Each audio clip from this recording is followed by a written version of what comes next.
Hello everybody, it's me Ross and welcome to another video. Today I'm joined by good old Stuart Watson as we talk left wing backs. Now, left-sided has been a problem for Town for a little while now. Stu, is always going to be a debate, a discussion this summer about that is going to be one of Town's priorities this summer is to sign a good left wing back. But before we get into the 5 players that Town should look at, what do you like from a left-sided player? You're right to say it's been a problem, certainly for the whole of last season. I think Ipswich ended up, by my reckoning, using 8 different players on either left back or left wing back. Started with Hayden Coulson coming in on loan from Middlesbrough. He was meant to be Paul Cook's marauding left back.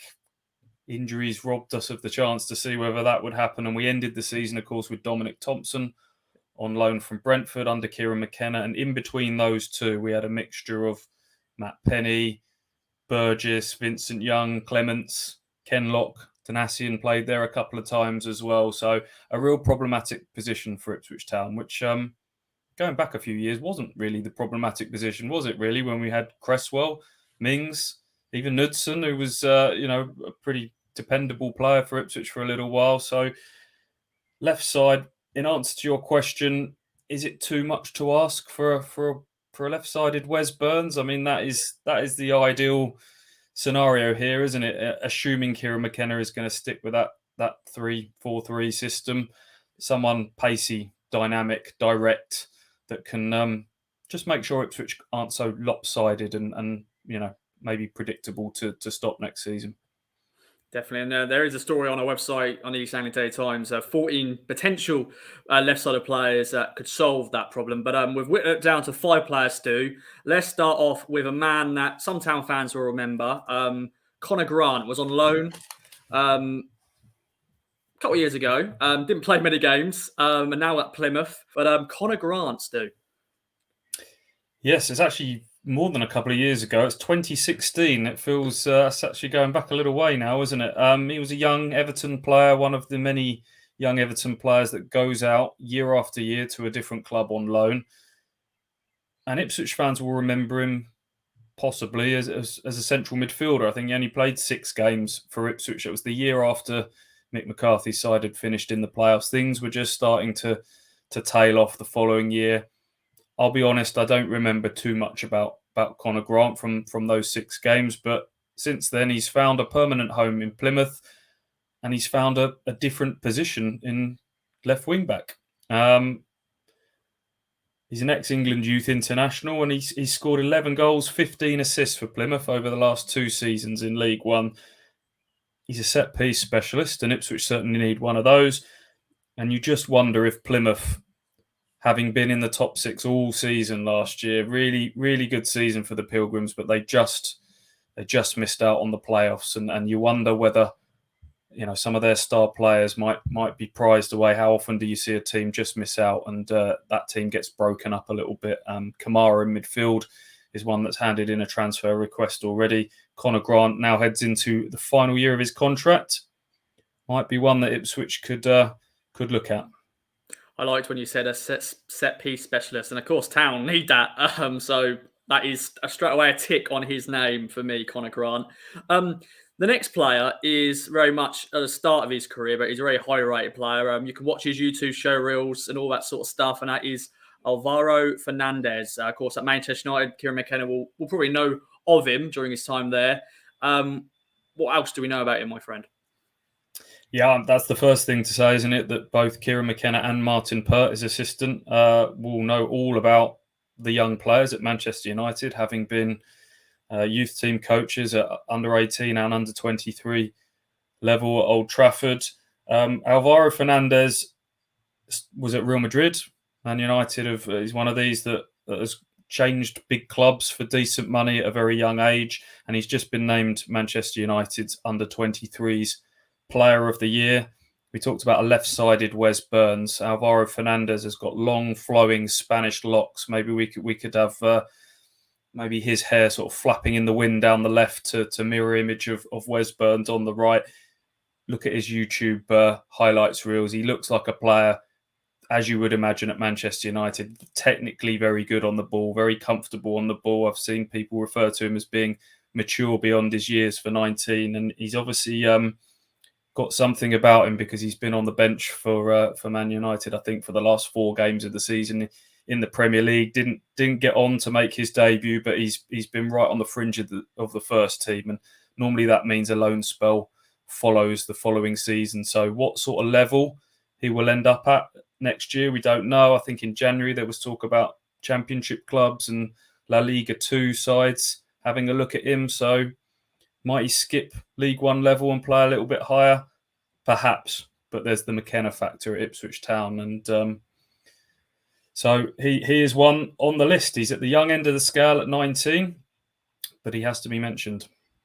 Yeah, and of course, he'll on this list probably the only sort of loan player that would sign. I think the rest you'd hope we can get permanently with the backing that we've got. But yeah, I think he signed a 4-year deal at Man United back in 2020, so he's got a few years left on his deal, and I'm sure, as I said, he's very highly rated there. We're going to go back to League One now, and George Nurse of Shrewsbury Town, his debut season with them, played really well against us. Remember when we went up to Shrewsbury? What else do we know about him, my friend? Ross, I'm going to be completely honest with you. He's on my list because of that performance against Ipswich only last month at the Montgomery Waters Meadow Stadium. Ipswich obviously frustrated in the end, pegged back to a 1-1 draw. But the reason we're talking about left-sided players is how often did we say if you stop Wes Burns, you stop Ipswich Town? And I think teams started to work that out. And George Nurse dealt with Wes Burns as well as anybody I can remember in the second half of that season. He was let go by Bristol City, didn't quite make the grade there. And he's just had a really impressive first season at Shrewsbury, a really good age at 23, someone that McKenna could maybe get his teeth into and develop. And I think he also is heading into the last year of his contract, and Ipswich could go to a club like Shrewsbury now with the backing behind them and make a deal like that happen for George Nurse, should he be the one that they earmark as the one they want. So I've put him on there mainly because of that performance against Burns. Yeah, he definitely was a player that stood out for me that day. And as you said, good age, 23. That is a great age for a left wing back. So I'm happy with that one. Next player is Alfie Doherty. We think that's how you say it. I'll let you sort of have your decision on that, Stu. A player that was part of a young player of the season at Charlton. What else do we know about him? Yeah, I don't know if it's Doherty or Doughty. I'll leave that one ambiguous for now. He's 22 years of age. As you mentioned, he was Charlton's Young Player of the Year when they dropped down from the Championship. He would have played with Macaulay Bonne during that time at Charlton. And at that time, clubs like Celtic and Rangers were sniffing around him, but he ended up going to Stoke for about £650,000 reportedly. And it's not quite happened for him there at the moment because of hamstring problems. And he ended up last season on loan at Cardiff. We talked about set piece being a big tick of the box. How do you like the words lightning quick? Ipswich could do with a bit of pace, and he is quick. So hence maybe some hamstring problems. So there is that slight injury question mark. And I know Ipswich Town fans will think we've been here before with signing players that have got a bit of an injury history, but he's routinely described as being someone who can get you off the edge of your seat. So I just wonder if the stars align with, he's moved up to the Championship. He's been linked to bigger clubs, but it might just be obtainable for a club like Ipswich at the moment. 22 years of age. So again, someone that's got a bit of room to grow and improve. So pace was the main reason that Alfie Doherty / Doughty has made it onto this list. Yeah, to be fair, I do like my left wing backs, and even as with Wes, I do like them to be pacey, to just run up and down that field, just glide with the ball, and of course be a good crosser as well. So yeah, I like that, lightning quick. I like that. The final man on our list is Callum ODowda, Bristol City. Mark Ashton, all that sort of stuff. What else do we know about him?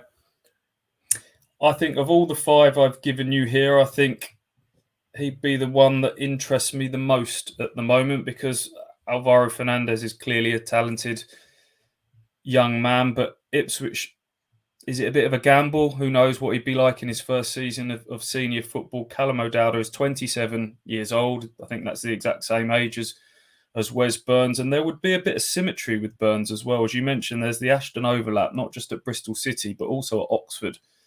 Previously, he made a, I think, 7-figure fee move from Oxford, who were then League Two, to move up to Bristol City.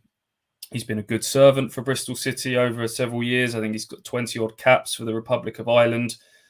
And right at the very start of this video, we talked about a left-sided Wes Burns. Obviously, Burns arrived from Fleetwood, a player who could play as a right winger, but had also played a lot of football at right back. And ultimately, they found his position in this kind of hybrid right wing back role. And Callum ODowda looks like the left-sided version of that, someone who can play all the way down that left side. He's direct, he takes people on, he gets crosses in early, and he's a free agent. Bristol City, I think, are trying to... People always go, well, if he's been discarded by another club, why should we want him? It's not always as simple as that. Clubs have got wage bills to balance, and Nigel Pearson, I think, is just trying to freshen things up a little bit there. So let's not just dismiss him because he's been let go by another club. I know Ipswich are shopping in different markets now, but have a little look at some of Callum ODowda's highlights from over the years, and hopefully you'll see what I mean in terms of some of those Burns-like qualities on the other side of the pitch. Yes, so 5 very good players there. Of course, get involved in the comments. Let us know your thoughts on any other left-sided players that you think Town should sign. Stu, I've decided to sort of ask you a left-sided, a sort of left field option here. He's already at the club, and that is Carl Edwards. Of course, was a massive signing in the summer. It didn't work out this season. Of course, his debut against Burton Albion, what a debut it was. He clearly scored probably the goal of the season. Of course, Burton's seen his goal was pretty good, but could he possibly play that role? Maybe not, but you never know. Yeah, it's a very, very good question. A left field option for the left side. Carl Edwards obviously came into play as on the left. I think that's where a lot of his football comes. He's I think, a right footer who likes to sort of come inside on his right foot. That doesn't appear to be what Kieran McKenna likes in terms of having inverted players. I think he, obviously Burns plays on that right, and he's had left footers down that left hand side, but he's certainly got the work rate for it, Carl Edwards. I think he'd get back and do his fair share of the defensive side of things. He's got that dynamism, that pace, that ability to take people on. It's been a shame that the injuries, that quad injury that kind of finished his seasons, meant that we've not really seen what McKenna can do with him thus far. I think just before that injury, McKenna talked about him maybe being the backup to Wes Burns, and they've been working on him playing that similar sort of right-sided role. But if Burns is fit, then he plays. So who knows? Yeah, they could have a little look at him for that left-sided role. And another one in the building is Kane Vincent-Young as well, who's played a lot of football on the left before he came to Ipswich. He was signed as a left-sider from Colchester. We've all known him as a right back, but if, and it's always a big if with Kane Vincent-Young, sadly, he can put these injuries finally behind him, I think he's got a lot of the attributes and qualities that Kieran McKenna will be looking at from a player for this role. So there is a couple of options in-house there for Ipswich, but there's no doubt in my mind that they will go out and they will sign a player to start in this position heading into next season. Indeed. Well, Stu, it's been a pleasure as always. Thank you very much for your help as ever. Of course, let us know in the comments down below, as I said, your thoughts, your feelings, and stay tuned for further videos. Bye-bye for now.